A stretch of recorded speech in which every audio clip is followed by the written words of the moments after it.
Soberano Dios y Padre, te damos gracias una vez más por tus misericordias, Señor, cuales son eternas y para con nosotros son nuevas cada mañana. Hoy somos testigos una vez más de ellas y también, Señor, de tu bondad al permitirnos poder estar en tus atrios hoy en tu día. Por esa razón, hoy en tu día y en tus atrios, suplicamos la asistencia de tu Santo Espíritu para que por favor nos dé discernimiento, nos dé la atención, nos dé la atención posible para que podamos recibir tu palabra, entenderla, apropiarnos de ella, guardarla en nuestro corazón, pero lo más importante, Señor, es poder fructificar, poder ponerla por obra. Te ruego, Señor, no tengas en cuenta mis limitaciones.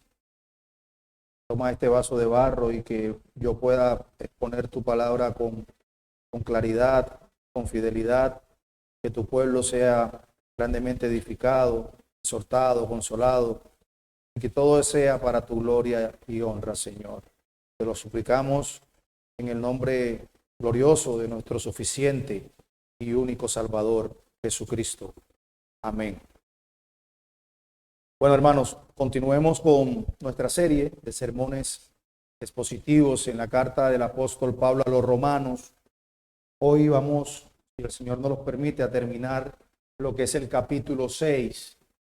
Todo este capítulo que ha sido apasionante porque el apóstol Pablo nos ha estado todo el tiempo confrontando y exhortando para que vivamos con la realidad que hoy tenemos en Cristo. Una realidad de una nueva vida, una realidad de haber sido libertados del pecado, una realidad que muchas veces, hermanos, por el día a día solemos olvidar. Por eso hoy quiero que me acompañen a los últimos 3 versículos, Romanos capítulo 6, versículos del 21 al 23, en un sermón que he titulado El fruto del pecado y el fruto de la gracia. Romanos capítulo 6, versículos 21 al 23. Si lo encontró, le pido el favor, se coloque sobre sus pies para que honremos la bendita palabra de Dios. Dice la bendita palabra de Dios. Pregunta Pablo: ¿pero qué fruto tenéis de aquellas cosas de las cuales ahora os avergonzáis? Porque el fin de ellas es muerte. Mas ahora que habéis sido libertados del pecado y hechos siervos de Dios, tenéis por vuestro fruto la santificación y como fin la vida eterna. Porque la paga del pecado es muerte, mas la dádiva de Dios es vida eterna en Cristo Jesús, Señor nuestro. Pueden tomar asiento, hermanos. Como hemos visto en los últimos sermones, el apóstol Pablo nos ha mostrado una realidad de la esclavitud espiritual. ¿Por qué? Porque antes de Cristo, todos nosotros, sin excepción, éramos esclavos del pecado. Y aunque de alguna manera podíamos pensar que éramos libres porque hacíamos todo lo que queríamos hacer, sin rendirle cuentas a nadie, según, en realidad, realmente vivíamos con un amo cruel que solo paga con muerte.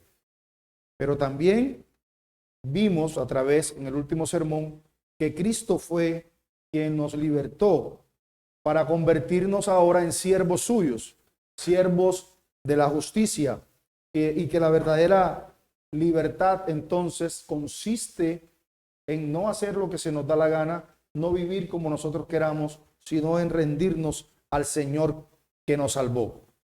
Ahora bien, en estos versículos finales que acabamos de leer, el apóstol Pablo va a cerrar todo el argumento y lo va a hacer con un contraste que es importante.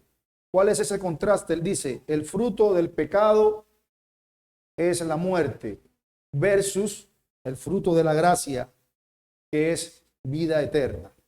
Es como si pusiera enfrente 2 árboles y dijera, bueno, observen bien esos 2 árboles. ¿Qué fruto produce cada uno de esos árboles? El árbol del pecado produce vergüenza, produce corrupción, produce dolor y al final produce la muerte. Mientras, en contraste, el árbol de la gracia produce santificación y un fin glorioso, la vida eterna. Así que con todo esto, el apóstol Pablo nos invita a que miremos hacia atrás. ¿En qué sentido? Con esa pregunta reflexiva que vamos a analizar más adelante, ¿qué fruto tenéis de aquellas cosas de las cuales ahora os avergonzáis? ¿Qué significa eso, hermanos? Que todos tenemos recuerdos de nuestra antigua vida. Todos tenemos cosas que quisiéramos olvidar, decisiones pasadas que nos llevaron a la vergüenza, muchos errores cometidos en nuestra carne. Pero lo bueno de todo, hermanos, es que eso no muere allí. Gracias a Dios, esa no es la cosecha final para los que estamos en Cristo. Esa no es la cosecha final para los creyentes, porque ahora dice el apóstol Pablo, hemos sido libertados. Con todo lo que él ha venido diciendo durante los últimos sermones en este capítulo 6, hemos sido libertados, somos libres y hechos siervos de Dios, y por lo tanto la cosecha es dar fruto de santidad. Así que Pablo en estos 3 versículos nos va a mostrar los frutos del pecado, sus consecuencias versus los frutos de la gracia y sus bendiciones. Vamos a analizar de estos 3 versículos 3 verdades. En primer lugar, versículo 21, el fruto vergonzoso del pecado, porque el pecado trae vergüenza. En segundo lugar, versículo 22, el fruto glorioso de la gracia, porque ese fruto es eterno y es vida eterna en Jesús. Y por último, versículo 23, veremos ese contraste definitivo, porque al final Pablo nos va a decir, el pecado paga un salario, mientras que la gracia nos presenta un regalo que no merecemos. Por eso dice, la paga del pecado es la muerte, mas la dádiva es un regalo, algo que no merecemos, es la vida eterna en Cristo Jesús. Esos serán, hermanos, nuestros 3 encabezados en la mañana de hoy. Vamos a analizar el primero, versículo 21, el fruto vergonzoso del pecado. Pablo pregunta, una pregunta muy reflexiva, ¿pero qué fruto tenéis de aquellas cosas de las cuales ahora os avergonzáis? En otras palabras, como que eso que ustedes hacían antes de estar en Cristo, ¿qué les genera? ¿Satisfacción o más bien les genera vergüenza? Pero al final dice, porque el fin de ellas, de todas esas cosas, es muerte. Y noten lo interesante porque Pablo utiliza una imagen clara. ¿Cuál? De que la vida humana siempre produce un fruto. Lo dijo el Señor Jesucristo. La vida humana siempre produce un fruto, no hay neutralidades. Quiere decir que cada decisión, que cada hábito, cada estilo de vida, inevitablemente va a generar una cosecha. Y aquí Pablo nos hace mirar atrás en el tiempo en que nosotros vivíamos lejos de Cristo, esclavos del pecado, y nos pregunta, ¿cuál era el fruto que había allí? Preguntémonos, antes de Cristo, ¿cuál era el fruto que había allí? Y lo primero que responde el pasaje es vergüenza. Vergüenza. Todo creyente que ha conocido la gracia de Dios puede reconocer con tristeza, hermanos, con tristeza, que sus obras pasadas no eran motivo de orgullo, sino motivo de vergüenza, de bochorno. Hay un antes para todo cristiano y hay un después. Y mirar atrás, es cierto, nos duele. Nos duele porque hay heridas, cicatrices que quedan, pero no porque queramos revolcarnos en la culpa es que debemos recordarlas, sino porque ahora, con la luz del Evangelio, vemos que realmente todas esas cosas malas, vergonzosas, tenían un propósito y era llevarnos a la final a los pies del Señor. Lo que antes nosotros ignorantemente llamábamos libertad, era esclavitud. Lo que antes parecía un placer y un verano luminoso era realmente un invierno gris. Lo que antes defendíamos como excusas, hoy nos genera vergüenza. Y saben que el pecado siempre es así. El pecado seduce, el pecado promete, el pecado se disfraza. Al principio se presenta como un fruto agradable a los ojos y eso lo hace atractivo, como ocurrió en Edén, recuerden, con Adán y Eva. Pero al probarlo, al probar el pecado, lo único que va a producir es vergüenza y muerte. Lo mismo pasa en nuestra vida diaria. Palabras dichas con ira que destruyen, acciones que parecían controladas ya no lo son, adicciones que parecían controladas terminan dominándonos, decisiones egoístas, hermanos, que terminan lastimando a quienes amamos. Hermanos, el fruto del pecado es amargo, y también sus raíces son profundas, porque aún en Cristo hay quizás personas que llevan heridas en su corazón que no han sanado. Pablo va más allá y dice, no solo es doloroso y vergonzoso, sino que todo eso lleva a la muerte. Y cuando Pablo habla de la muerte, por supuesto, no solo se está refiriendo a la muerte física, que es dolorosa, sino también a la consecuencia de la misma, que es la muerte espiritual, la separación eterna de Dios. Ese es el destino del pecado, mis hermanos, sin Cristo.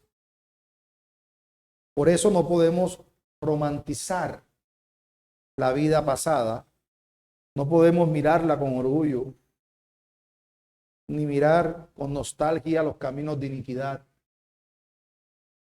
recordando vivencias desagradables ante los ojos de Dios. Pablo nos dice, todo eso tenía un fin seguro, y el fin era la muerte. Imaginemos, hermanos, un hombre que planta cardos. Yo no sé quiénes acá conocemos los cardos. El cardo es muy parecido al trigo cuando va creciendo. Bueno, imaginemos un hombre que cultiva cardos esperando recibir trigo. Al principio brota verde, parece prometedor que dará fruto, pero cuando llega la cosecha, hermanos, no hay pan, hay espinas. Hay espinas. Espinas que nos van a recordar la necedad de pensar que eso era trigo. Porque somos conscientes del pecado. No somos ignorantes de él. Así es el pecado. Ofrece sombra por un momento, pero al final nos va a dejar heridos y vacíos. Igualmente esos pasajes o este pasaje el apóstol Pablo nos presenta en la mañana de hoy, nos enseña algo muy práctico. Y es que primero nos llama a no olvidar de dónde nos ha sacado el Señor. Es un recordatorio. Recordar de dónde nos ha sacado el Señor. Porque la memoria del fruto del pecado no es, hermanos, para colocarnos un aguijón o para aplastarnos con la culpa. No, sino es precisamente para avivar nuestra gratitud. Porque nos suele pasar, yo soy uno de esos, que necesito estar todo el día recordando las cosas que el Señor ha hecho por mí, para que mi gratitud se avive, porque somos muy buenos en olvidar las cosas buenas que recibimos. Somos muy buenos para recordar las malas, pero muy malos para recordar las bendiciones que hoy tenemos en Cristo. Por eso es necesario recordar de dónde nos sacó el Señor. Cada vez que el pecado nos quiera seducir, recordar que ya nosotros hemos probado ese fruto. Y solo ese fruto trajo algo a nuestra vida, vergüenza. Vergüenza. Pero ese pasaje también ese versículo 21 de Pablo, también nos advierte contra la tentación de coquetear con el pecado. ¿Por qué? Porque a veces pensamos, no va a pasar nada, es solo un poco, nadie se dará cuenta. Siempre pensamos de esa forma. Pero el fin, hermanos, es el mismo. El pecado no juega limpio. No juega limpio. Siempre conduce más lejos de lo que quizás podemos ir. Y cobra más. Indudablemente, cobra muchísimo más de lo que podemos pagar. Pero también ese pasaje, hermanos, es evangelístico. ¿Por qué? Porque si alguien vive sin Cristo, debe escuchar la advertencia hoy. Si alguien está acá o nos escucha o nos ve que está sin Cristo, entender que la vida lejos de Dios siempre lleva a la muerte. Tarde o temprano, como lo cantábamos hace un momento en el himno, todos tendremos que comparecer ante el tribunal de Dios. Todos. Y por más logros, éxitos o placeres que el mundo nos ofrece, el fruto siempre es el mismo: la muerte. Solo Cristo puede cambiar nuestro destino. Solo Cristo nos puede salvar. Dice Proverbios capítulo 14, versículo 12. Hay un camino que al hombre le parece derecho. Siempre nos parece derecho que es el mejor camino. Pero su fin, dice Proverbios, es camino de muerte. Entonces es claro que el fruto del pecado es vergüenza y muerte. Pero gracias a Dios que ese no es el único árbol que Pablo contrasta aquí. Ya hemos visto el primero, pero en Cristo hay un fruto distinto, un fruto glorioso, la santificación que lleva a la vida eterna. Eso nos lleva a considerar nuestro segundo encabezado, el fruto glorioso de la gracia. Versículo 22, lea conmigo por favor. Mas ahora, miren el contraste, ya no, ahora, mas ahora que habéis sido libertados del pecado, nuevamente nos recuerda que ya no somos esclavos y hechos siervos de Dios, y tenemos un nuevo estatus. Ya no somos esclavos del mismo, somos libres, y ya no tenemos un señor cruel, despiadado, sino un nuevo señor, siervos de Dios. Dice Pablo, tenéis por vuestro fruto la santificación y como fin la vida eterna. Es interesante porque no hay forma más gráfica de entenderlo. Pablo primero nos muestra lo vergonzoso del pecado, lo vergonzoso del fruto, pero ahora nos muestra el contraste glorioso. Lo que tenemos ahora en Cristo y que hemos venido enseñando en los últimos sermones, porque el cambio es absolutamente radical. Es radical. De esclavos del pecado pasamos ahora a ser siervos de Dios. Y no se trata, hermanos, simplemente de dejar un hábito que hacíamos o que teníamos para mejorar nuestra conducta. No, esto no se trata de conductismo, se trata de un cambio de amo, un cambio de señor, un cambio de identidad, un cambio de destino, un cambio de vida, de manera radical. Lo primero que Pablo resalta es lo que ha venido diciendo a lo largo del capítulo: hemos sido libertados del pecado. Hermanos, y esa es la buena noticia. La buena noticia es que hemos sido libertados del pecado. La buena noticia del evangelio, ¿cuál es? Esa. Ya no somos prisioneros, pero el pecado puede seguir tentando, sí. Puede seguir susurrando al oído como lo hace, sí, pero ya no tiene autoridad legal sobre el creyente. ¿Por qué? Porque la sangre de Cristo canceló el acta de los decretos que nos condenaba, como enseña el apóstol Pablo en Colosenses capítulo 2, versículo 14. Desde antes, o donde antes había cadenas, grilletes, ahora hay libertad. Donde antes había condena, ahora hay perdón. Díganme si no hay un cambio radical. Pero esa libertad, el apóstol Pablo insiste, no es para hacer lo que queramos o lo que mejor nos parece, o en el peor de los casos, usar la gracia, como enseñábamos en los últimos sermones, para delinquir, para pecar, usar la gracia como licencia. Sino que Pablo dice inmediatamente, no, ya ustedes ahora son siervos de Dios. Y esa es la verdadera libertad. Ser siervos de Dios es la verdadera libertad. No en la autonomía sin reglas, sino en pertenecer a aquel que nos creó y que nos redimió. Porque recuerde que cada criatura, cada hombre sobre la faz de la tierra fue creado para la gloria de Dios. Y el simple hecho de vivir para nuestra propia gloria ya es una distorsión de la razón por la cual Dios nos creó. Cristo nos libera del pecado para hacernos siervos de la justicia. Él lo dijo claramente en Mateo capítulo 11, versículo 30. El Señor dice, llevad mi yugo, porque mi yugo es fácil y ligera mi carga. Así que, hermanos, si usted piensa que hoy como creyente usted está sin Señor, está muy equivocado. Ahora servimos a un Señor, por supuesto, maravilloso, benigno, glorioso, perfecto, que no nos explota, sino que nos transforma, no nos destruye, sino que nos da vida.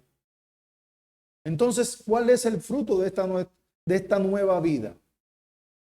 Y Pablo nos dice con claridad, tenéis certeza, tienen por vuestro fruto la santificación.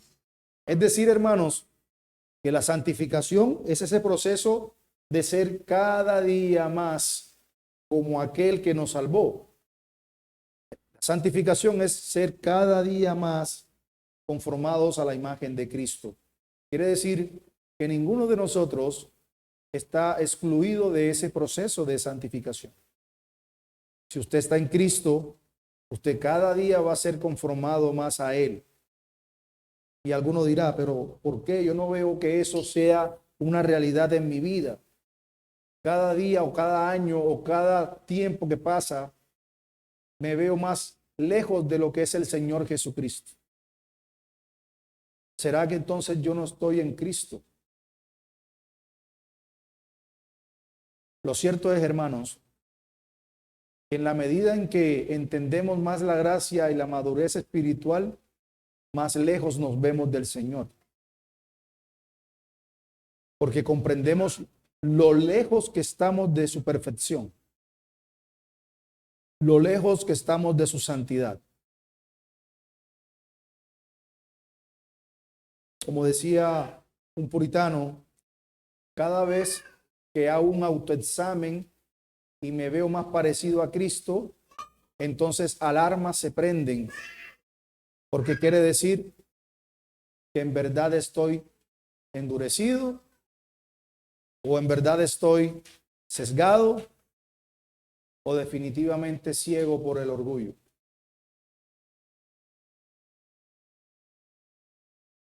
En la medida en que vayamos atravesando el peregrinaje de la fe y pasen los años, hermanos, el fruto de santificación es que nos vamos a ver más imperfectos.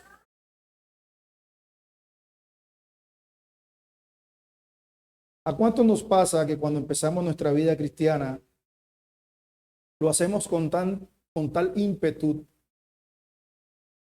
con fuerza, con todas las emociones a mil? Caemos en activismos, queremos hacerlo todo, en la iglesia, en todas partes. Por supuesto, eso es bueno, Sin embargo, pensamos muy en el fondo, aunque no queremos aceptarlo, muy en el fondo pensamos que por todo eso que hacemos, Dios nos acepta o Dios nos ama más. Y con esto no estoy diciendo que no debemos servir en la iglesia y que no debemos esforzarnos, ni animarnos, ni buscar de todas las formas posibles servir al reino. Eso es bueno, eso le agrada al Señor. Pero muy en el fondo pensamos, y es aquí aún la lucha con el pecado que tenemos, que pensamos torcerle el brazo a Dios con eso.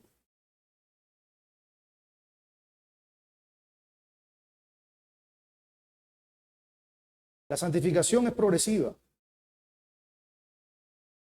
Pero entonces, ¿en qué consiste esa santificación? No es que seamos perfectos, perfecto solo Cristo, pero es real esa santificación. Así como un árbol usted lo siembra y no da fruto inmediatamente,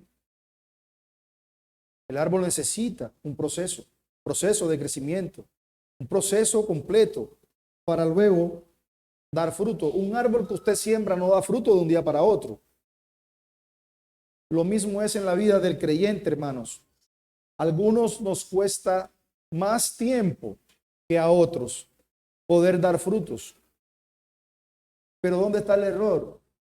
El error radica en que vivimos comparándonos nosotros mismos y dejamos de ver al Señor. Debemos compararnos con Cristo. Solo así, hermanos, apreciaremos lo que Él está haciendo en nosotros y confiar de que Él, que empezó la buena obra, la terminará, la perfeccionará, como lo dijo en Filipenses capítulo 1, versículo 6. El que comenzó en vosotros la buena obra, la perfeccionará hasta el día de Jesucristo.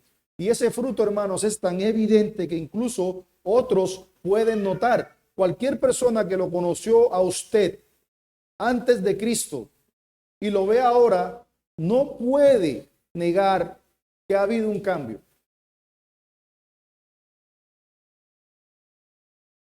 Sea su esposo, sus hijos, sus compañeros de trabajo, todas esas personas contrastarán lo que usted era y lo que usted es. Incluso muchos lo hacen más que usted mismo y se dan cuenta de esos cambios más que nosotros mismos. Porque la gracia no solo cambia nuestra relación con Dios, sino también cambia nuestra relación y de cómo vivimos con los demás.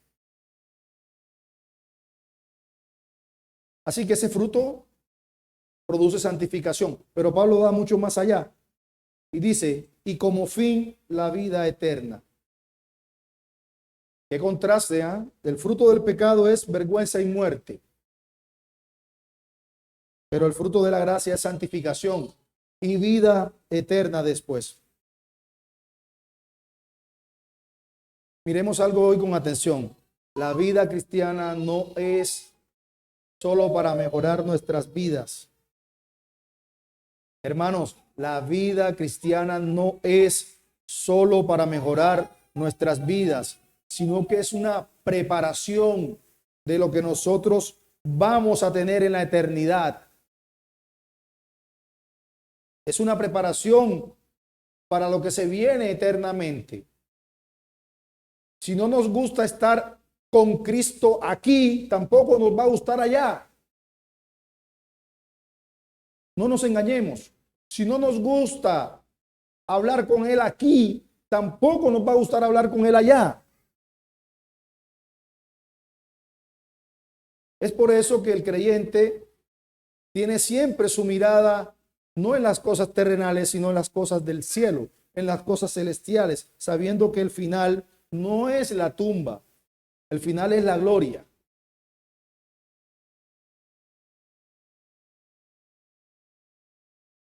Por eso yo, hermano, pregunto, ¿cuál es el fruto que hoy estamos nosotros teniendo en nuestra vida hoy?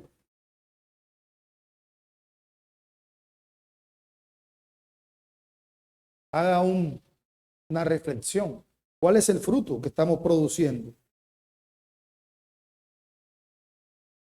Hemos dicho infinidades de veces, no basta con decir solo yo creo en Cristo. Esa fe verdadera produce fruto. Y repito, no es conductismo. El Señor dice en Mateo capítulo 7, versículo 20, que por los frutos lo conocerán. De manera que el que está en la fe fructifica. Yo pregunto, ¿cuál es nuestro fruto hoy?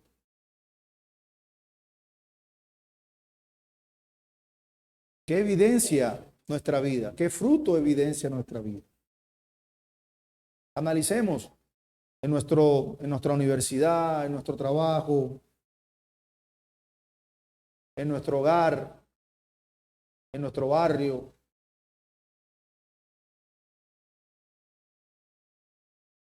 Porque recordemos, el fruto de la gracia es santificación.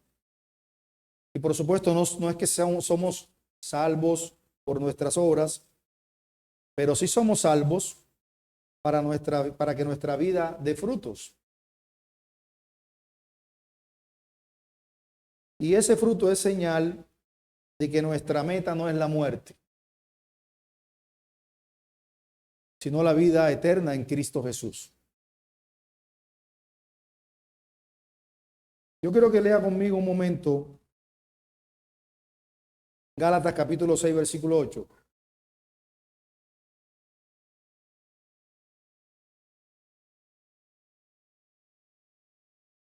Dice Pablo Gálatas capítulo 6, versículo 8.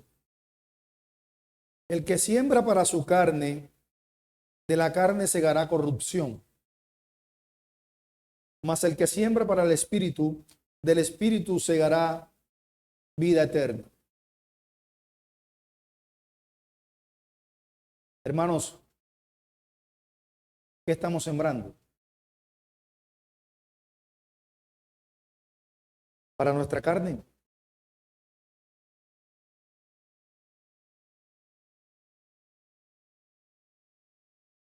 ¿O para el espíritu?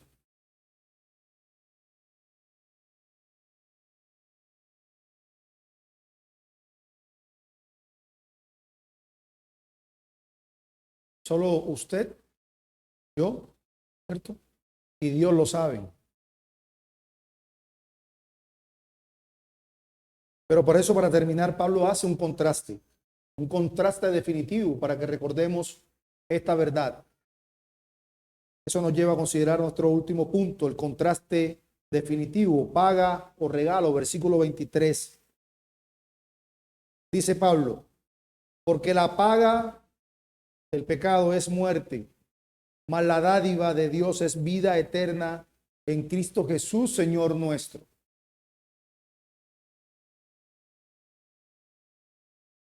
Yo pienso que no hay conclusión más poderosa en las cartas de Pablo que esta, porque es un pequeño resumen del Evangelio. Pablo dice y nos presenta dos realidades absolutas, dos destinos inevitables, dos señores con resultados opuestos. Y él dice, la paga del pecado o la dádiva de Dios. No hay más, no hay una tercera que se encuentre en alguna neutralidad. Solo hay dos, o la paga del pecado o la dádiva de Dios. Bueno, Pablo primero dice, la paga del pecado es muerte. Y esa palabra que usa allí, griega, la palabra para pagar, que es obsonia, se usaba para pagar el salario a los soldados, queriendo decir que el pecado también tiene su paga de su salario, y ese salario es la muerte. Nadie que sirva al pecado puede esperar otra paga, puede esperar otro salario distinto. Eso sí, puede ser que esa paga llegue un poco tarde, pero hermanos, tengan la plena seguridad que llegará. Y no se trata solo, como lo dije al principio, de una muerte física, que ya es dolorosa, sino una muerte espiritual y eterna. porque será por los siglos de los siglos, separado para siempre de Dios.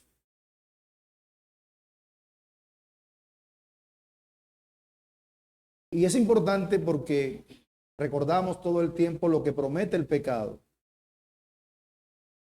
Por eso es tan persuasivo, tan atractivo, promete placer, pero siempre paga con muerte. Ezequiel capítulo 18, versículo 4 dice, el alma que pecare, esa morirá. No hay neutralidad. Siempre deja factura, hermanos, y esa factura es más alta de lo que podemos pagar.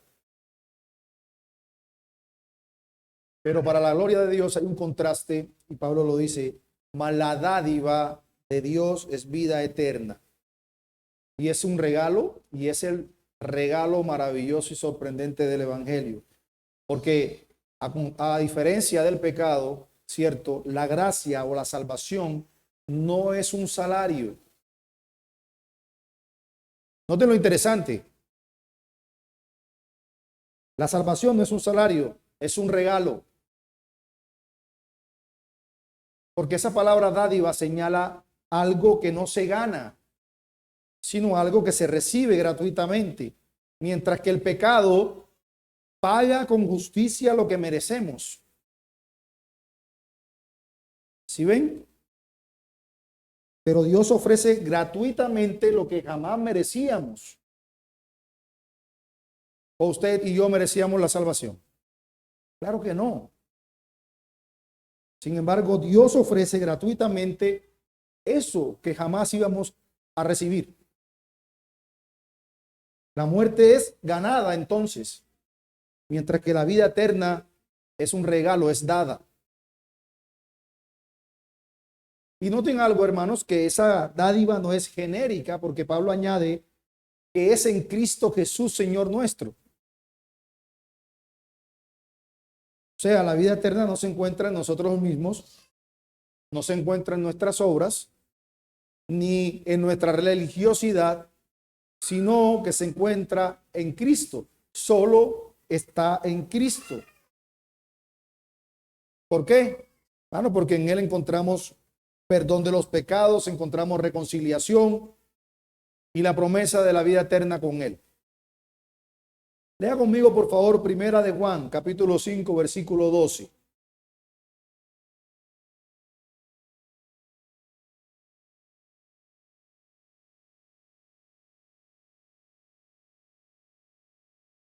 Primera de Juan, capítulo 5, versículo 12 dice, el que tiene al Hijo, ¿qué tiene? La vida. El que no tiene al Hijo, ¿no tiene qué? La vida.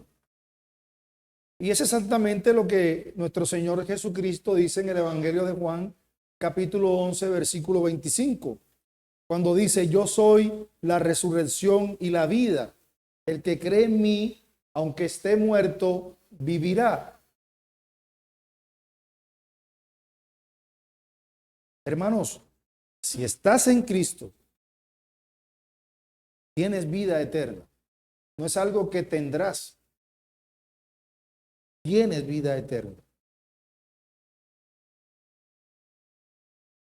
Un hombre que trabaja duro un mes en un empleo duro, pongamos por ejemplo un empleo como la construcción, que es un trabajo duro, espera ansiosamente y con razón su salario, ¿cierto? Y lo que recibe al final es suyo por gracia, no, por derecho. ¿Por qué? Porque lo trabajó. Esa es su paga, ¿cierto? Pero imagina a otro hombre que no trabajó, no trabajó y recibe un cheque inmenso como regalo. No porque lo merezca, no porque haya sido un trabajador ejemplar en años anteriores o en meses anteriores, y el jefe ha querido generosamente darle un cheque porque tenía méritos para ganárselo. No, no merecía ese cheque, no trabajó. Yo pregunto, ¿qué es eso? Es una dádiva. Así funciona el Evangelio. Cristo trabajó duro. Cristo obedeció de manera perfecta, obedeció. Nunca pecó. Cristo murió, pero no murió porque mereciera morir. Cristo resucitó y ahora todo eso que él hizo, todo eso que él logró, nos los da por medio de la fe. Y por eso hoy tenemos vida eterna. Y aquí está el corazón de la decisión que todo hombre y mujer deben tomar en su vida. Que solo hay dos caminos, como lo hemos venido enseñando durante todo este capítulo 6.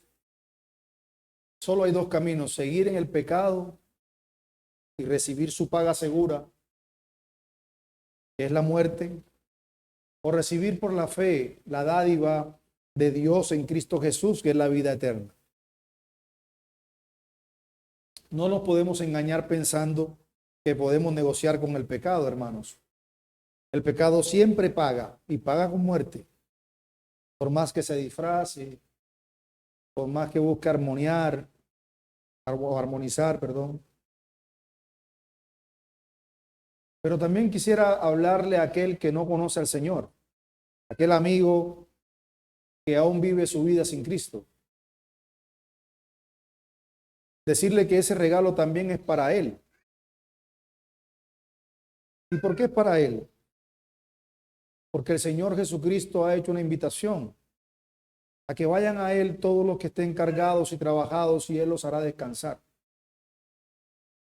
Y para ir a Él no necesitas traer méritos, no necesitas limpiar tu vida primero, ni pagar con buenas obras para que seas digno de ir a Él. No, solo necesitas creer, arrepentirte y recibir el don de Dios en Cristo Jesús.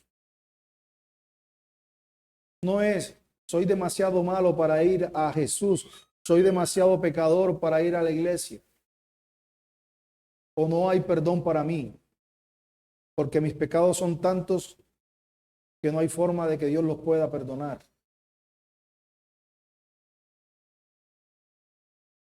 Ven a Cristo, ven a Él en arrepentimiento y fe, y hallarás vida eterna. Pero también todo esto nos recuerda a nosotros como creyentes que no vivimos por méritos. Lo hemos dicho muchas veces, si hay un papel que le queda muy mal al creyente es el de orgulloso. Es de jactancioso porque no tenemos absolutamente nada de qué gloriarnos ni de qué jactarnos, porque es que todo lo hemos recibido. Usted no tiene nada que no haya recibido. ¿Qué ha ganado? ¿Qué hemos ganado? Nada, nada. Nuestra salvación, nuestro fruto, nuestra vida eterna, todo eso descansa en el regalo inmerecido de Dios en Cristo. No olvidemos eso. No olvidemos eso. Porque por gracia sois salvos por medio de la fe, y esto no de vosotros, pues es don de Dios, no por obras para que nadie se gloríe. Efesios 2, 8 y 9. Así que hermanos, ya para terminar, recordemos que no hay caminos neutrales, no hay caminos. O servimos al pecado, cosechamos vergüenza y muerte, o servimos a Dios y cosechamos santidad y vida. No hay más. El Evangelio, hermanos, no es un consejo moral, ni una opción entre muchas. Es la única respuesta, la única, al problema más profundo que tenemos como seres humanos, y es el pecado.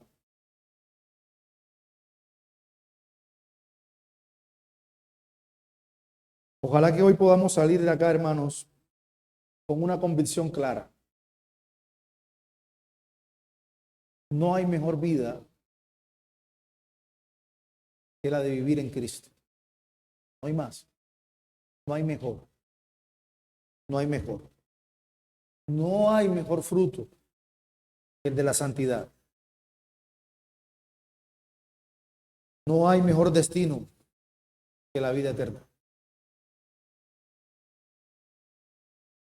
Que el Señor nos permita ser conscientes cada día de ese regalo inmerecido que hoy tenemos y nos ayude a mantenernos firmes en el peregrinaje de la fe, anhelando que Él regrese con prontitud. Que el Señor bendiga su palabra y nos ayude, hermanos. Vamos a orar. Padre amado, gracias por tu palabra. Te rogamos que no regrese vacía, Señor. Te rogamos que quede escrita en cada fibra de nuestro corazón. Te rogamos que nos ayudes a contemplar la hermosura de Jesús cada día de nuestras vidas. Recordar, oh Dios, glorioso, eterno, maravilloso, que es por ti, que es gracias a ti. Por favor, santifícanos más y más en tu verdad. Capacítanos más y más para poder seguir sirviéndote, Señor, no mirando a nadie, sino mirando a Cristo. Por favor, Señor, ayúdanos porque somos débiles. Te necesitamos, Señor. A ti sea la gloria y la honra. Bendice a tu pueblo hoy, Señor, en tu día. En el nombre de Jesús. Amén y amén.